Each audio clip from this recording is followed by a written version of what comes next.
వీడికి ఒక రకంగా చూసుకుంటే గనక తగిన శాస్తి ఉట్టి అన్సబ్స్క్రైబ్ చేస్తేనే కానే కాదు, ప్రతి ఒక్కరం కంప్లైంట్ చేయాలి. స్ట్రాంగ్ ఇన్ఫర్మేషన్ ఇదివరకు చాలా మంది పైన కేసెస్ పడినాయి, చాలా మంది అబ్యూజివ్ కంటెంట్ పెట్టినా కూడా వదిలేశారు. 10 రోజులు ఒక హీటెడ్ ట్రామాలా నడుస్తుంది, తర్వాత వాళ్ళ గురించి ఎవరు పట్టించుకోరు అన్న దహనాలు చాలా చూసాం మనం. కానీ ఈరోజు తెలంగాణ అవ్వనండి, ఆంధ్రప్రదేశ్ అవ్వనండి, తెలుగు స్పీకింగ్ వాళ్ళు ఎక్కడెక్కడ ఉన్నా కూడా వాళ్ళందరూ కూడా నా అన్వేష్ పైన కఠిన చర్యలు తీసుకోవాలి అని చెప్పి చాలా స్టర్న్ గా బిలీవ్ చేస్తున్నారు. ఈ దాఖలాల్లో నా అన్వేష్ పైన రిజిస్టర్ అయిన మొట్టమొదటి కంప్లైంట్ పంజాగుట్ట పోలీస్ స్టేషన్ లో కరాటే కళ్యాణి ఇచ్చిన కంప్లైంట్. ఈ కంప్లైంట్ బేస్ చేసుకుని నా అన్వేషణకి ఇన్స్టాగ్రామ్ వాళ్ళకి వీడి ఫాలో అప్ గురించి, at the same time YouTubers కి వీడి అకౌంట్ క్లోజ్ చేయాలని చెప్పి కూడా రిక్వెస్ట్లు వెళ్తున్నాయి.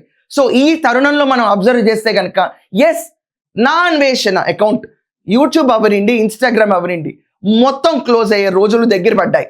ఇదంతా కాకుండా నా అన్వేషణని ఇండియాకి డిపోర్ట్ చేయాలి, చేసిన తర్వాత వీటితో ఊసలు లెక్క పెట్టించాలి, చెప్ప కూడా తినిపించాలని కూడా ప్రతి ఒక్కళ్ళు భావిస్తున్నారు. ఎస్, పోలీసులు కూడా దీని వైపే స్టర్న్ గా ముందుకెళ్తున్నారు.